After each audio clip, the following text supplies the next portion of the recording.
Salam saudara yang dikasihi Tuhan, jumpa lagi dalam renungan firman Tuhan. Sebelumnya mari kita berdoa. Bapa dalam surga, saatnya kami akan membaca dan merenungkan firman-Mu. Kiranya Allah Roh Kudus mencerahkan hati dan pikiran kami, serta memampukan kami untuk memahami firman-Mu dengan benar, dan dapat melakukannya, sehingga hidup kami mempermuliakan Tuhan, dan juga menjadi berkat bagi sesama. Dalam nama Yesus Kristus kami menyambut firman-Mu. Amin. Firman Tuhan pada kesempatan ini saya ambil dari Amsal pasal 22 ayat 3. Kalau orang bijak melihat malapetaka, bersembunyilah ia. Tetapi orang yang tak berpengalaman berjalan terus, lalu kena celaka. Firman Tuhan ini akan kita renungkan dengan tema sikap orang yang bijak. Bapak Ibu Saudara yang dikasihi oleh Tuhan Yesus Kristus, orang bijak atau orang yang berhikmat, kalau dalam perjanjian lama selalu kaitan erat dengan orang yang takut akan Tuhan. Sebab ada tertulis dalam Amsal pasal 9 ayat 10. Permulaan hikmat adalah takut akan Tuhan, dan mengenali yang Maha Kudus adalah pengertian.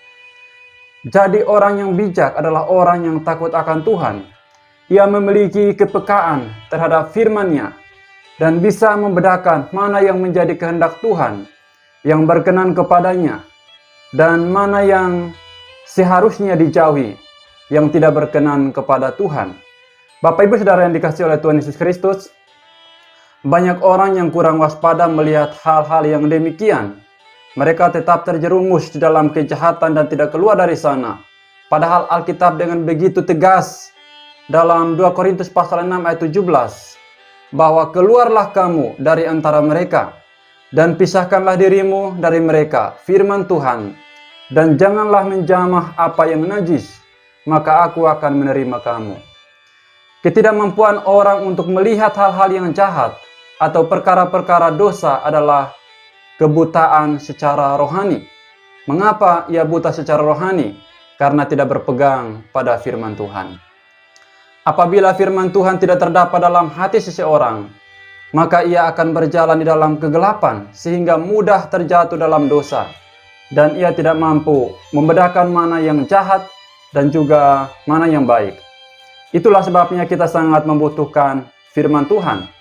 Sekali lagi pemazmur dalam 119 ayat 105, Daud berkata, firman-Mu itu pelita bagi kakiku dan terang bagi jalanku.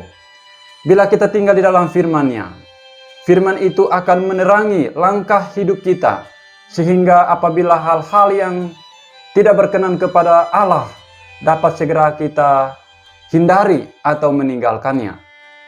Bapak Ibu Saudara yang dikasihi oleh Tuhan Yesus Kristus, jika di dalam lingkungan atau pergaulan kita melihat adanya kejahatan dan kebiasaan-kebiasaan buruk yang menuju kepada dosa, maka kita sebagai anak-anak Allah, marilah kita menegurnya dengan kasih.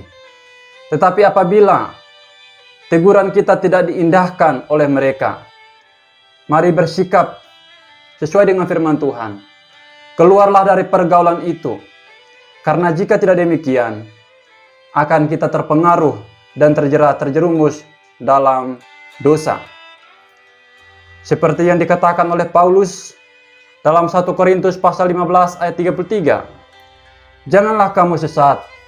Pergaulan yang buruk merusak kebiasaan yang baik. Bapak Ibu Saudara yang dikasihi oleh Tuhan Yesus Kristus, oleh karena itu sebagai anak-anak Allah atau sebagai orang percaya, marilah kita memiliki hati yang takut akan Tuhan dan terus membangun persekutuan yang intim dengannya, agar kita senantiasa diberikan hikmat dalam mengambil langkah-langkah yang sesuai dengan firman Tuhan, sehingga hidup kita terus menjadi garam dan terang bagi lingkungan di mana kita berada. Mari kita berdoa. Bapa dalam kerajaan surga, kami sudah selesai membaca dan merenungkan firman-Mu. Firman-Mu dengan jelas mengingatkan kami bahwa hikmat hanya kami dapatkan apabila kami memiliki hati yang takut akan Tuhan. Maka kiranya Allah Roh Kudus menolong setiap kami, sehingga kami terus membangun relasi yang intim dengan Tuhan. Sebab melaluinya kami mendapat hikmat dan pengertian, sehingga kami mampu membedakan mana yang jahat dan mana yang baik, mana yang harus kami lakukan untuk menyenangkan hati Tuhan. Terima kasih ya Tuhan untuk firman-Mu. Di dalam nama Yesus Kristus. Amin. Demikianlah firman Tuhan. Sampai jumpa dalam renungan selanjutnya. Tuhan Yesus memberkati kita sekalian.